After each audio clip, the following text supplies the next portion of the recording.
You ask Tiger to solve. This deals with linear equations with one unknown. The final result is a equals -4. Let's solve it step by step. Group all a terms on the left side of the equation. Subtract 7a from both sides. Simplify the arithmetic. Group like terms. Simplify the arithmetic. Isolate the a.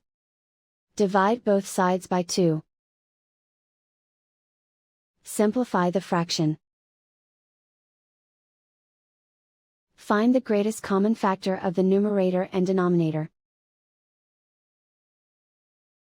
Factor out and cancel the greatest common factor. And so the final result is a equals -4.